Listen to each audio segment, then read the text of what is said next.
उन्होंने पीछे से जो हमला किया है मुसलमानों पर, मुसलमान इस हमले के लिए तैयार नहीं थे और जीती जंग मुसलमान हार गए। 70 सहाबा शहीद हुए, अल्लाह के नबी जख्मी हुए, आपके दांत टूटे, आप जो लोहे की टोपी पहने हुए थे वह उसकी कड़ियां आपके गाल में धंस गई। बहुत तकलीफ उठाई मुसलमानों ने, नबी का एक हुक्म तोड़ने की वजह से बहुत तकलीफ उठाई मुसलमानों ने। अल्लाह ने कुरान में जब इस वाक़े को बयान किया, अल्लाह ने फरमाया हत्ता इज़ा फशिलतुम व तनाज़अतुम फिल अम्री व असैतुम मिन बादि मा अराकुम मा तुहिब्बून। ऐ मुसलमानों, अल्लाह ताला तो जंगे ओहद में भी तुम्हारी मदद कर रहा था, तुम तो दुश्मनों का खात्मा कर रहे थे, तुम तो दुश्मनों पर कंट्रोल पा चुके थे, लेकिन जब तुम कमजोर पड़ गए, तुम आपस में इख्तिलाफ करने लगे और तुमने दुनिया का माल और दौलत देख करके अपने नबी की नाफरमानी कर दी। तो ऐ मुसलमानों, उसके बाद क्या हुआ? फरमाया मिनकुम मन युरीदु दुनिया, तुम में से कुछ लोग दुनिया चाहते थे, व मिनकुम मन युरीदुल आखिरा, और कुछ लोग आखिरत चाहते थे। वलक सुम्मा सरफकुम अन्हुम लियब्तलियकुम, फिर अल्लाह ताला ने दुश्मनों को तुमसे फेर दिया, वरना दुश्मन चाहते तो तुमको जड़ से मिटा सकते थे, मगर अल्लाह ताला ने उनको फेर दिया। अल्लाह तुम्हारा इम्तिहान लेना चाहता था। वलक़द अफ़ा अन्कुम, और तुमसे जो कोताही हुई अल्लाह ने माफ कर दिया। नबी के सहाबा से जहां गलती हुई है, अल्लाह ताला ने गलती बयान करने के बाद कह दिया हमने माफ कर दिया। और जब अल्लाह ने माफ कर दिया तो किसी सहाबी पर किसी को कीचड़ उछालने की इजाजत नहीं है। मेरे प्यारे साथियों, अल्लाह ने सारे सहाबा को माफ कर दिया। बताना ये चाहता हूं कि सहाबा के दौर में अगर एक नाफरमानी पर जीती हुई जंग हारी जा सकती है, तो आज मेरे प्यारे साथियों हम अपनी जिंदगियों में गौर करें, हम कितनी नबी की नाफरमानियां कर रहे हैं। आज मेरे पास सवाल आता है, मौलवी साहब सुन्नत अगर छूट जाए तो कोई हरज है क्या? अगर हम सिर्फ फर्ज नमाज पढ़ ले, सुन्नत ना पढ़े तो कोई हरज है क्या? ठीक है भाई, अगर कैलकुलेटर पे कैलकुलेट करोगे तो ठीक है। फजर में आप 2 रकात फर्ज पढ़ लो और जोहर में 4 पढ़ लो, असर में 4 पढ़ लो, मगरिब में 3 पढ़ लो, इशा में 4 पढ़ लो, हो गई फर्ज अदा। मगर जो नबी अकरम सुन्नतें पढ़ते थे और पाबंदी से पढ़ते थे, तो कैसा नबी का चाहने वाला है, तो कैसा नबी से मोहब्बत करने वाला है कि तो नबी की सुन्नतों को छोड़ रहा है। मेरे प्यारे साथियों, यही हमारे ईमान की परीक्षा है, हमारे ईमान का इम्तिहान। इस इलाके में कहीं कहीं झारखंड से हिजरत करके आए हुए अंसारी बिरादरी से मुंसलिक लोगों की भी आबादियां हैं। उसमें अररिया, नेपाल बॉर्डर के इलाके पे कुछ गांव जो मैं जानता हूं, और उन इलाकों में से एक अहम इलाका आपका ये नीमा का इलाका है, जहां अंसारी बिरादरी के लोग अक्सरियत में हैं और उन्हीं के ज़ेर एहतमाम यहां जलसे और प्रोग्राम मुनक़िद होते हैं।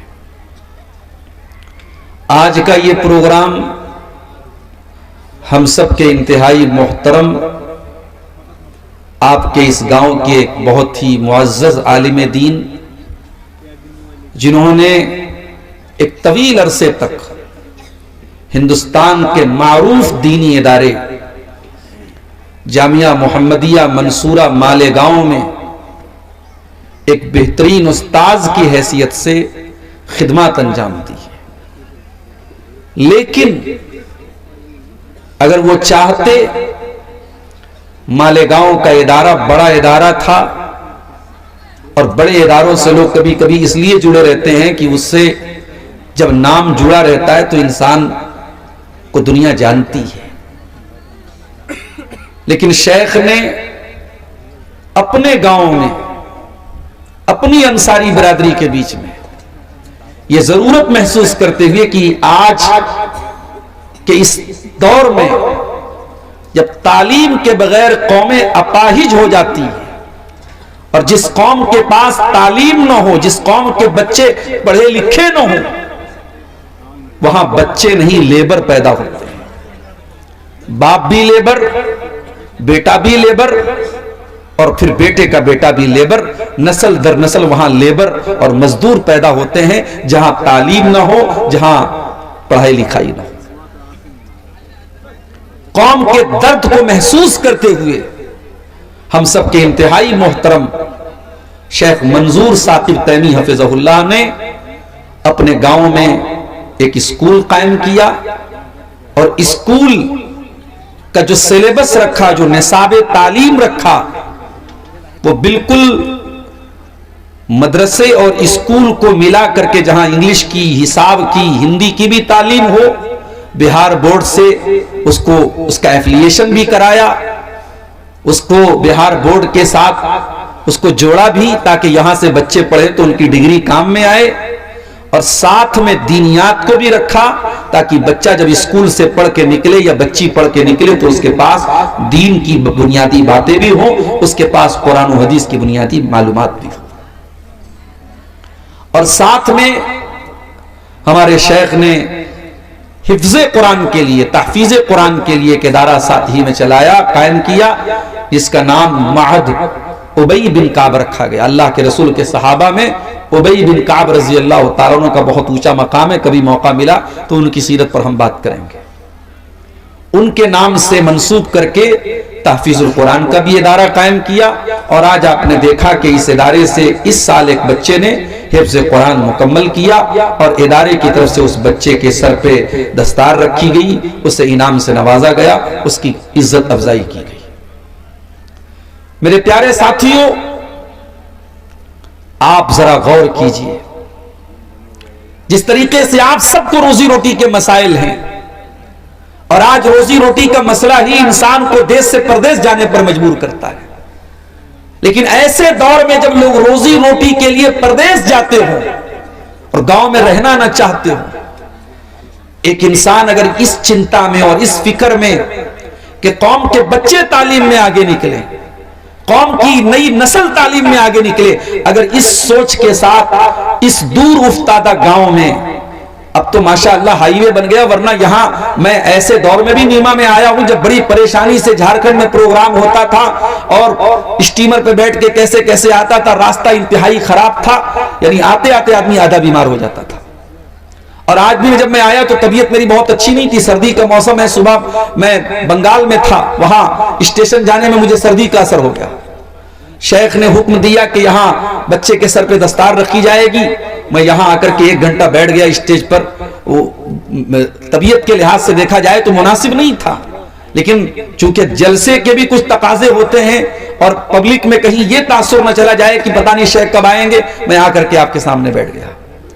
लेकिन मेरे प्यारे साथियों, अगर आपके इलाके के एक इंतहाई मुअज़्ज़ज़ आलिम दीन ने आपके बच्चों को पढ़ाने के लिए और तालीम के हथियार से उनको लैस करने के लिए और जमाने में तरक्की दिलाने के लिए अगर अल फलाह एकेडमी कायम की है, अगर महद उबई बिन काब कायम किया है, तो मैं समझता हूं अगर आपके अंदर जरा सा भी सेंस है, जरा सा भी शऊर है, तो हमें माइक लगा करके आपको चंदे की अपील करने की जरूरत नहीं है। आप खुद आए और शेख का ऐसा ताउन करें कि शेख इदारे को और तरक्की दें। बिल्डिंग की अगर कमी है, अभी मुझे बताया लोगों ने कि इसको और आगे बढ़ाने का प्लान है, ताकि कम से कम 12th तक ये इदारा बिहार बोर्ड से अटैच हो जाए, बच्चे यहां से इंटर तक पढ़ें और उसके बाद आगे की तालीम हासिल करें। जाहिर है उसके लिए बिल्डिंग चाहिए, उसके लिए सरमाया चाहिए। मेरे प्यारे साथियों, मैं बड़े दर्द के साथ आपसे अपील करता हूं, शेख मोहतरम के इस प्लान को आप कामयाब कर सकते हैं। अल्लाह ताला ने आपको वैसी सलाहियत दी है, अल्लाह ने आपको मालो दौलत से नवाजा है, अल्लाह ने आपको खैर व बरकत से नवाजा है। आप आगे बढ़ करके इस इदारे का ताउन करें। अल्लाह ताला आप सबको इसकी तौफीक अता फरमाए।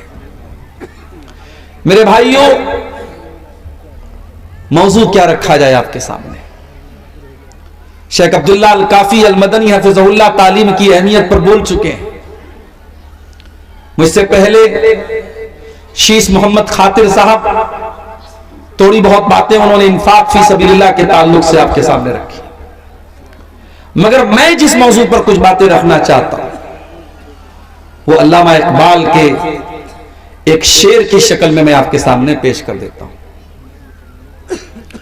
कि वो जमाने में मुअज़्ज़ज़ थे मुसलमान होकर और हम खार हुए तारीक़ कुरान होकर। 1400 साल पहले मोहम्मद अरबी सल्लल्लाहु अलैहि वसल्लम ने सिर्फ 23 साल की मुद्दत में जो टीम तैयार की थी अपने सहाबा की, ये सहाबे किराम की टीम पूरी दुनिया पे छा गई। यूरोप तक पहुंच गई, अफ्रीका तक पहुंच गई। कैसरो किसरा के तख्त ताज को अपने पैरों तले रौंद दिया।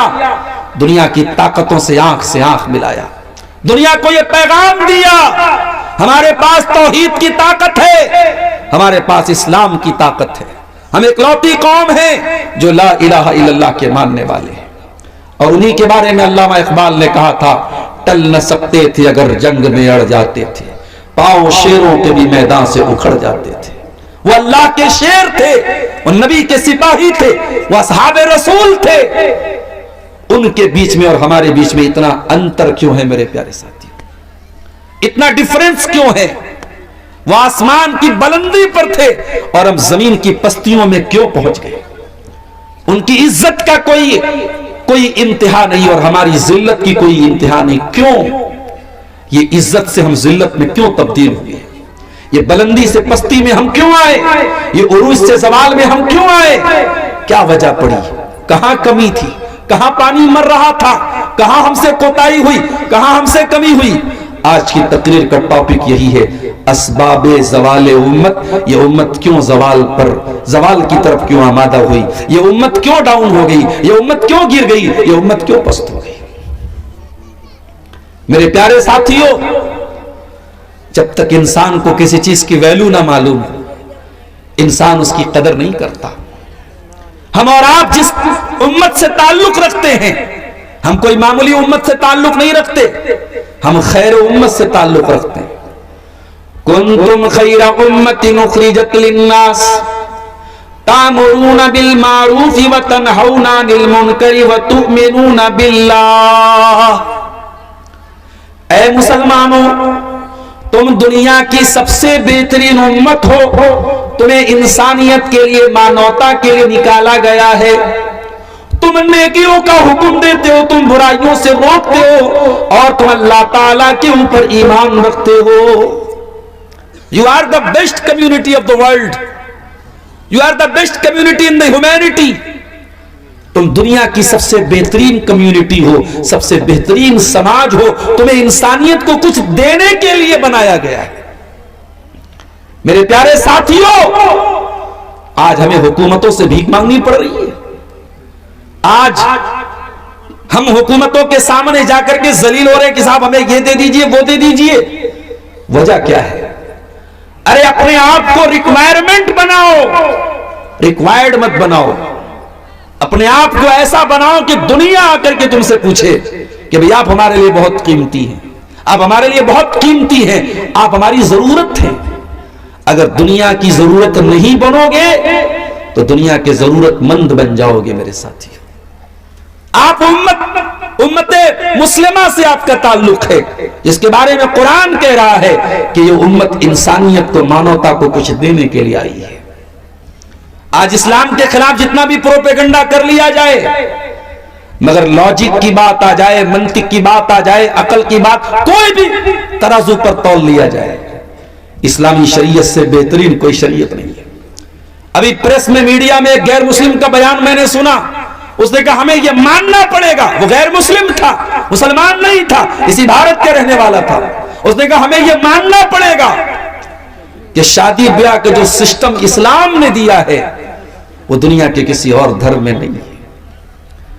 आपको अल्लाह ताला ने वो दीन दिया है जिस दीन को अल्लाह ताला ने हर एतबार से परफेक्ट बनाया है, और ये दीन कोई आज परफेक्ट नहीं हुआ, 2026 में मुकम्मल नहीं हुआ।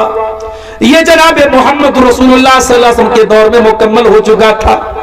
कुरान की आयत आपके ऊपर नाजिल हुई थी, अल यौम अकमलतु लकुम दीनकुम व अतममतु अलैकुम निअमती व रदीतु लकुमुल इस्लाम दीना।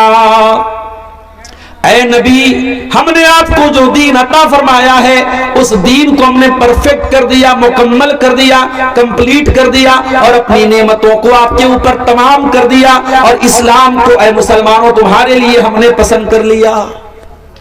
इस्लाम अल्लाह का दीन है, और इसीलिए मेरा जुमला नोट कर लो, इस्लाम किसी भी दौर में नॉन प्रैक्टिकल नहीं रहेगा। इस्लाम का कोई हुक्म नॉट एप्लीकेबल नहीं रहेगा। इस्लाम पर अमल करना किसी दौर में मुश्किल नहीं रहेगा। मुश्किल अगर होगा तो हमने बनाया होगा। इस्लाम का कोई हुक्म मुश्किल नहीं है मेरे प्यारे साथी। अरे इस्लाम तो वो दीन है, फरमाया वमा जाला अलैकुम फिद्दीन मिन हरज, हमने तुमको जो दीन अता किया है, जो मजहब तुमको दिया है, जो शरीयत तुमको दी है, उसमें कभी तुम्हारे ऊपर कोई तंगी नहीं, कोई परेशानी नहीं है। सर्दी का मौसम है, आप मोजा पहन रहे हैं, इस्लाम ने क्या आपको इजाजत दी, मोजे पर मसा करके आप नमाज पढ़ सकते हैं।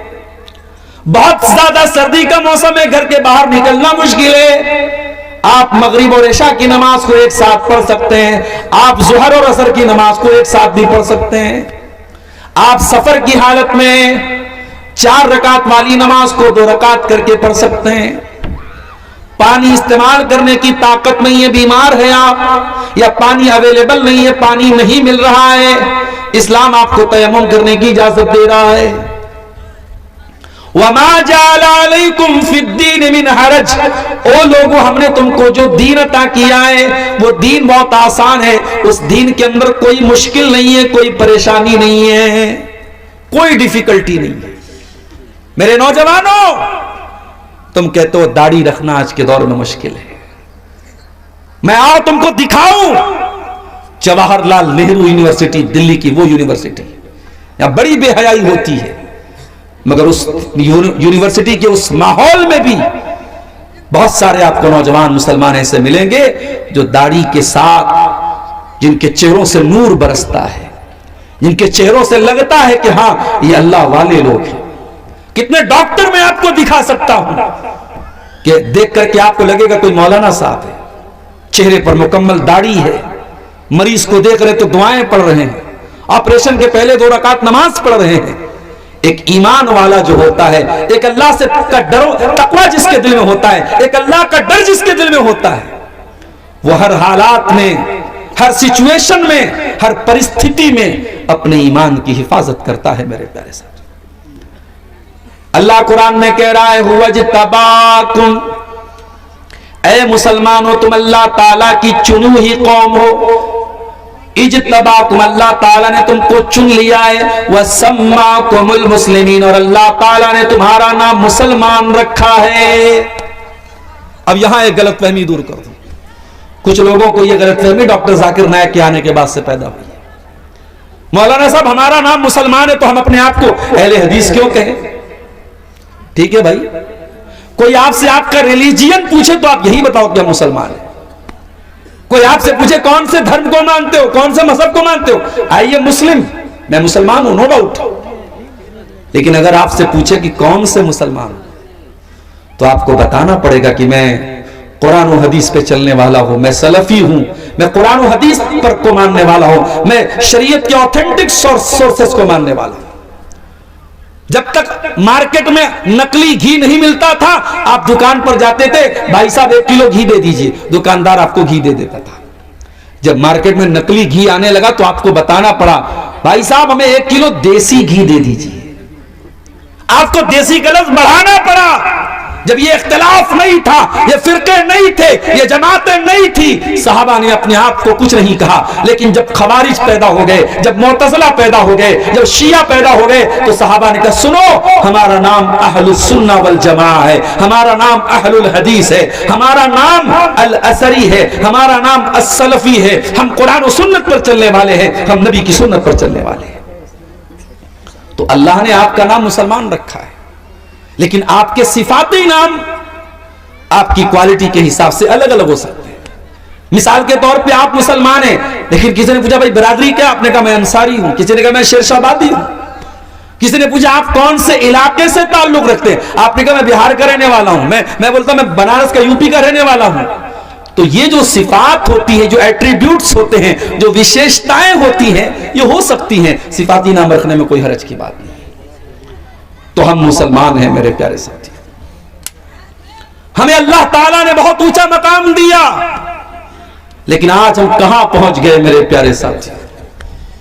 आज हालात ये हैं, कुत्ते और बिल्ली के लिए, उनकी जान के लिए अदालतों में केस होता है, सुप्रीम कोर्ट पे सुनवाई होती है।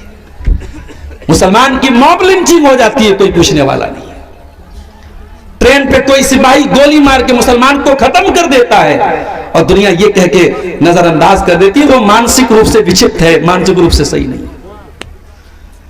मैं ट्रेन में सफर करता हूं, मेरी आंखों के सामने इस्लाम को बुरा भला कहा जाता है।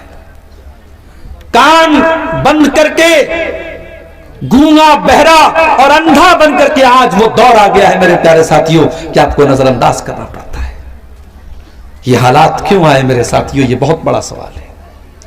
और जब आप इस सवाल का जवाब ढूंढ लेंगे कि ये हालात क्यों आए, तो आपको हल भी मिल जाएगा। बीमारी का रीजन बता दूंगा तो सॉल्यूशन ऑटोमेटिक आप समझ जाएंगे। आइए पहले एक हदीस आपको सुना देता हूं। अल्लाह के प्यारे नबी फरमाते हैं, अबू दाऊद की सही रिवायत है, यूशिकुल उमम अन तदा अलैकुम कमा तदालकलतु इला कसातिहा। ऐ मेरी उम्मत के लोगों, वो जमाना करीब है जब दुनिया की सारी कौमें तुम पर टूट पड़ेंगी जिस तरीके से खाने वाले प्याले के ऊपर बारी बारी टूट पड़ते हैं। सहाबा ने पूछा, मिन किल्लतिन नहनु यौमइज़िन या रसूल अल्लाह, अय अल्लाह के रसूल क्या हमारी तादाद कम होगी उस वक्त? आपने फरमाया नहीं, तुम्हारी तादाद बहुत ज्यादा होगी।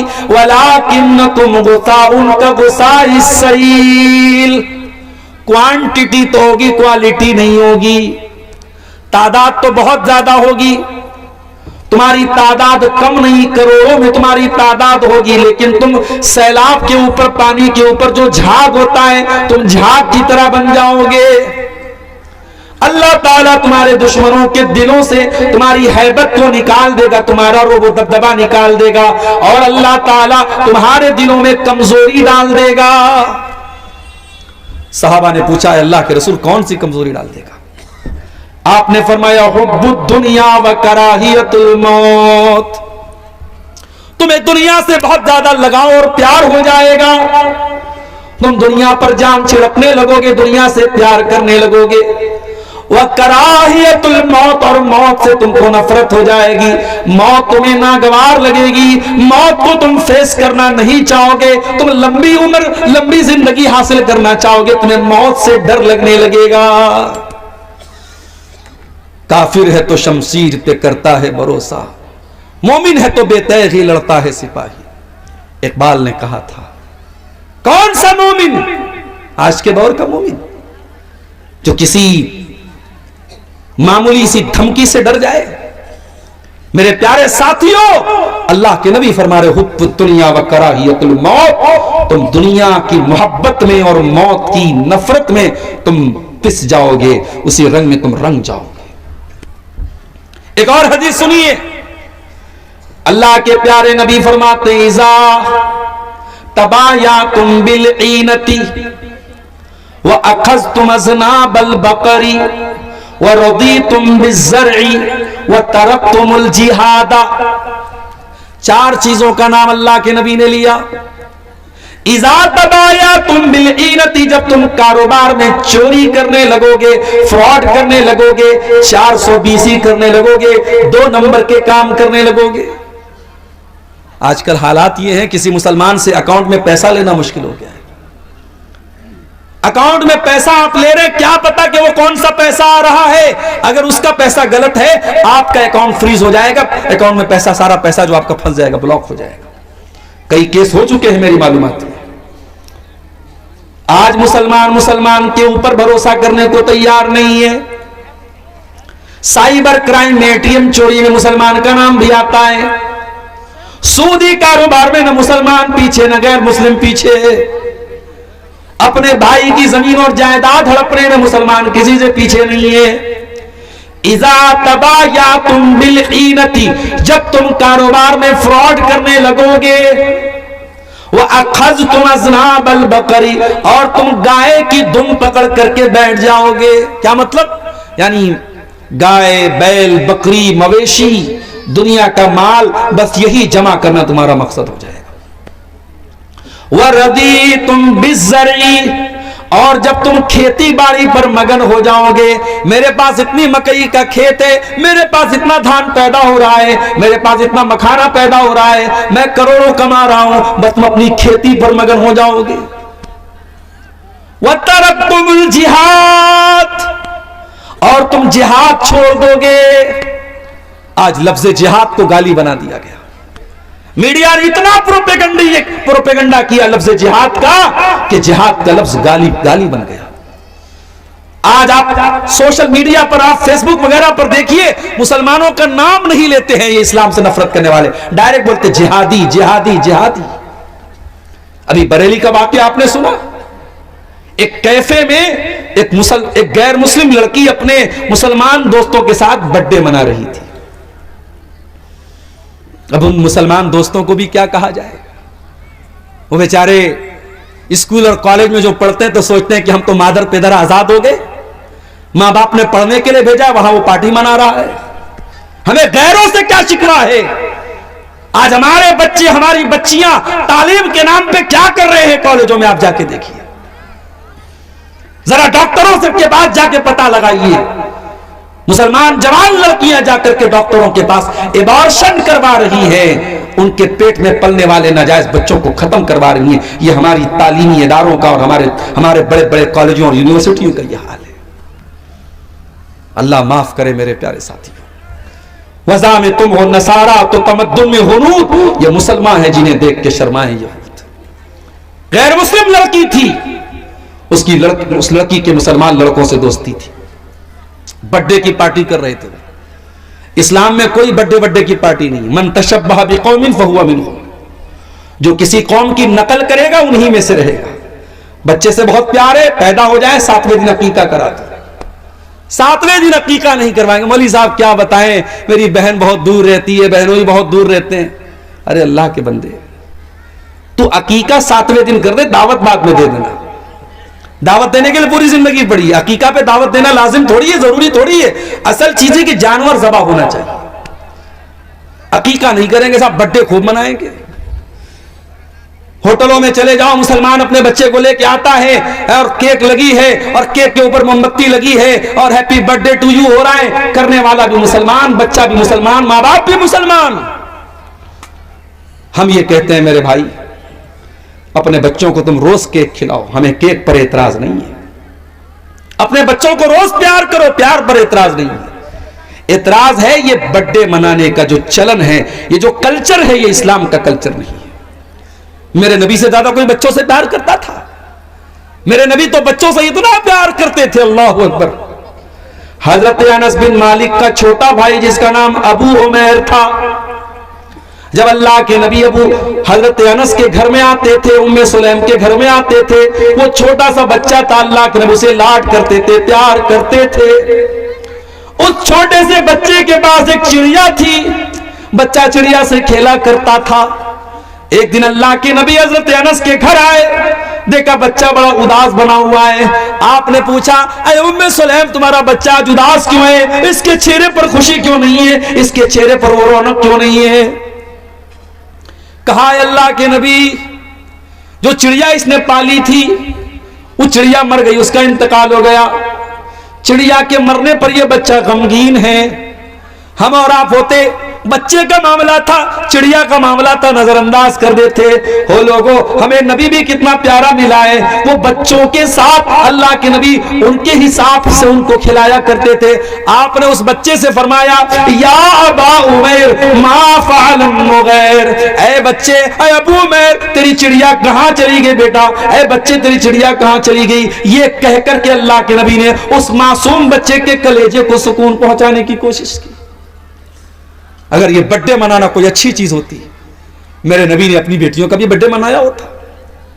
नबी की 9 बीवियां हैं और आप जितना अपनी बीवी से प्यार करते हैं उससे कहीं ज्यादा जनाब मोहम्मद रसूलुल्लाह सल्लल्लाहु अलैहि वसल्लम अपनी बीवियों से प्यार करते थे।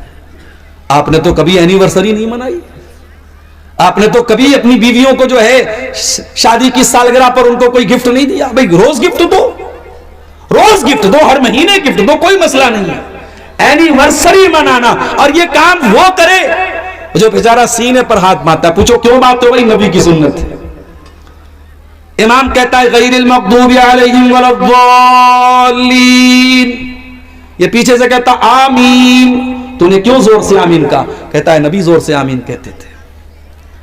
रमजान का महीना आया, दुनिया 20 रकात तरावी पढ़े, लेकिन हमारा अहले हदीस 8 पढ़ता है। क्यों पढ़ते हो भाई? नबी ने 8 पढ़ी थी। नबी की इतनी सुन्नतें तुझे याद है, नमाज की एक एक अदा तू नबी से सीख रहा है। तुझे एनिवर्सरी मनाते हुए शर्म नहीं आई? तुझे बर्थडे मनाते हुए शर्म नहीं आई? तुझे फादर्स डे मनाते हुए शर्म नहीं आई? तुझे मदर्स डे मनाते हुए शर्म नहीं आई? ये हमारा कल्चर नहीं है मेरे प्यारे साथियों, ये इस्लाम का कल्चर नहीं है, ये मोहम्मद रसूलुल्लाह का कल्चर नहीं है मेरे प्यारे साथियों। तो मैं अर्ज ये कर रहा था कि अल्लाह के नबी ने फरमाया जब तुम जिहाद को छोड़ दोगे, ये जिहाद क्या है? ये कोई गाली नहीं है मेरे प्यारे साथियों। बदी के खिलाफ, बुराई के खिलाफ, सरकशी के खिलाफ, शैतानियत के खिलाफ हर तरीके के स्ट्रगल और संघर्ष का नाम जिहाद है। बुराई के खिलाफ हर तरीके की लड़ाई का नाम जिहाद है। वो जबान से भी हो सकती है, वो तलवार से भी हो सकती है, वो स्टेज के जरिए भी हो सकती है, वो जंग के मैदान में भी हो सकती है, वो कागज और कलम से भी हो सकती है। तो नबी ने फरमाया तुम जिहाद छोड़ दोगे। क्या मतलब? यानी तुम्हारे अंदर दीन के लिए कुर्बानी देने का जज्बा खत्म हो जाएगा, दीन के लिए मरने मिटने का जज्बा तुम्हारे अंदर से खत्म हो जाएगा। तुमको सिर्फ अपनी रोजी रोटी की पड़ी होगी, अपनी दुनिया की पड़ी होगी, अपनी खेती की पड़ी होगी। जब ये 4 काम तुम करोगे, कारोबार में फ्रॉड करोगे, अपनी गाय की दुम पकड़ के बैठ जाओगे, अपनी खेती बाड़ी पर मगन हो जाओगे और अल्लाह की राह में तुम जिहाद करना बंद कर दोगे। ये 4 काम जब तुम करोगे तो क्या होगा? सल्लल्लाहु अलैकुम ज़ुल्ला, अल्लाह ताला तुमको जलील कर देगा। तुम जलील हो जाओगे, इतने जलील हो जाओगे कि तुम्हारे मुल्क का हर चीफ मिनिस्टर सोचेगा कैसे मुसलमान को दबा दिया जाए। आज तो होड़ लगी है साहब, आज तो होड़ लगी है कि कौन मुसलमानों के खिलाफ कितनी नफरत भरी बातें बोल सकता है। तो नबी ने फरमाया जब तुम इन 4 काम करोगे अल्लाह जलील कर देगा। और ये जिल्लत कब दूर होगी? हत्ता तरजिउ इला दीनिकुम, जब तक तुम अल्लाह ताला के दीन की तरफ पलटोगे नहीं, जब तक तुम अल्लाह ताला के दीन की तरफ लौटोगे नहीं। ओ मेरे प्यारे भाइयों, आओ मैं आपको वो चीजें बता रहा हूं, वो बुनियादी बातें बता रहा हूं जो हमारी बर्बादी का कारण बनी है। सबसे पहली चीज, हमारी सबसे बड़ी पूंजी तौहीद थी मेरे प्यारे साथियों। जब हमने तौहीद को गंवा दिया, जब अल्लाह को छोड़ के गैरों के दर पे जाके हम सर झुकाने लगे, कोई गरीब नवाज बन गया, कोई दाता बन गया, कोई गौसे आजम बन गया, कोई दस्तगीर बन गया, हमने बुजुर्गों की कब्रों पे जाके सजदा करना शुरू कर दिया, हमने तौहीद का जनाजा जब हमने निकाल दिया, मेरे प्यारे भाइयों जब तौहीद को हमने छोड़ दिया तो वहीं से हमारी जिल्लत का बाप शुरू हो गया। अल्लाह कुरान में कहता है सूरह नूर के अंदर, वादल्लाहुल्लज़ीना आमनू मिनकुम व अमिलुस्सालिहाति लयस्तखलिफन्नहुम फिल अर्दि कमस्तखलफल्लज़ीना मिन क़ब्लिहिम। ए ईमान वालो, अल्लाह का तुमसे वादा है, अल्लाह तुमको जमीन में खलीफा भी बनाएगा और अल्लाह ताला तुमको जमीन में इख्तिदार भी अता फरमाएगा। वला युमक्किनन्न लहुम दीनुहुमुल्लज़ी इर्तज़ा लहुम, अल्लाह ताला तुम्हारे दीन को दुनिया में गालिब भी कर देगा। वला युबद्दिलन्नहुम मिन बादि खौफिहिम अमना, और अल्लाह ताला तुमको दुनिया में चैन और शांति भी अता करेगा। शर्त क्या है? याबुदूननी ला युशरिकून बी शैया, मेरे बंदो तुम सिर्फ मेरी इबादत करना, मेरी इबादत में किसी और को शरीक मत करना, शिर्क मत करना। और ये शिर्क, ये इतना बड़ा पाप है कि अल्लाह कुरान में कहता है, इन्नहु मन युशरिक बिल्लाहि फक़द हर्रमल्लाहु अलैहिल जन्नह व मअवाहुन नार व मा लिज़्ज़ालिमीन मिन अंसार। जो अल्लाह के साथ शिर्क करेगा वो हमेशा हमेशा जहन्नम में रहेगा, उसका जन्नत में जाना पॉसिबल नहीं है। जो शिर्क करके जाएगा और तौबा किए बगैर मर जाएगा, जो शिर्क की हालत में मर जाएगा, वो कभी जन्नत में नहीं जाएगा। आज मुसलमान को पता ही नहीं कि तौहीद क्या है, शिर्क क्या है, कि कोई भी नारा लगा सकता है, कहीं पर भी सर झुका सकता है, और अल्लाह ताला रहमत नाजिल फरमाए मौलाना अल्ताफ हुसैन हाली के ऊपर। उन्होंने 100 साल पहले जो बात कही थी, 100 साल गुजर गए हिंदुस्तान के इतिहास में, मगर मौलाना हाली का ये शेर आज भी जिंदा है और बिल्कुल सटीक बैठ रहा है। क्या कहा था उन्होंने? करे गैर गरबुत की पूजा तो काफिर, कवाकिब में माने करिश्मा तो काफिर, झुके आग पर बहरे सजदा तो काफिर, जो ठहराए बेटा खुदा का तो काफिर, मगर मोमिनों पर कुशादा है राहें, परस्तिश करें शौक से जिसकी चाहे, नबी को जो चाहे खुदा कर दिखाएं, इमामों का रुतबा नबी से बढ़ाएं, मजारों पे जा जा के नजरें चढ़ाएं, शहीदों से जा जा के मांगे दुआएं, न तौहीद में कुछ कभी इससे आए, न इस्लाम बिगड़े न ईमान जाए। मुसलमान का अकीदा इतना कमजोर हो गया मेरे साथी। आज कितने मजारे हैं। अभी बनारस में मैं एक मजार पर गया, एक कब्र पे गया, छोटी सी कब्र थी, किसी बाबा के नाम से वो कब्र थी। मैंने पूछा कि भाई ये बाबा की कब्र यहाँ पे इनके नाम से कई कब्र है, तो लोगों ने कहा कि हाँ, कहीं पर उनका खून गिरा था, कहीं उनका हाथ था, कहीं उनका सर था, तो हर जगह बाबा की कब्र है। कौन ओरिजिनल कब्र है ये भी नहीं मालूम, सब बाबा की कब्र है, सब पे चादर चढ़ रही है, सब पे मुरादें मांगी जा रही है। अल्लाह के पल्ले में वहदत के सिवा क्या है? शायर कहता है अल्लाह के पल्ले में वहदत के सिवा क्या है, लेना है हमें जो कुछ ले लेंगे मोहम्मद से। ओ लोगों, तुमने तौहीद का मतलब ही नहीं समझा, तुमने तौहीद का जनाजा निकाल दिया। तौहीद तो ये है कि जल जाओ, मर जाओ, कट जाओ, मगर अल्लाह के सिवा किसी और के आगे सर न झुके। ये हाथ उठे तो अल्लाह के आगे उठे। अरे तौहीद तो ये है। इस्लाम में मां का बहुत बड़ा मकाम है, मां से बढ़ के किसी का मकाम दुनिया में नहीं है मेरे प्यारे साथियों। आपके तमाम रिश्ते एक तरफ है और मां एक तरफ है, लेकिन मां का पैर छूने की और झुकने की इजाजत इस्लाम में नहीं है। जनाजे की नमाज हो रही है, सामने जनाजा रखा हुआ है, हर नमाज में रुकू हो रहा है, हर नमाज में सजदा हो रहा है, मगर जनाजे की नमाज में कोई रुकू नहीं है, कोई सजदा नहीं है, ताकि दुनिया को यह मैसेज न चला जाए कि इस्लाम मुर्दों के आगे सजदा करने का हुक्म देता है।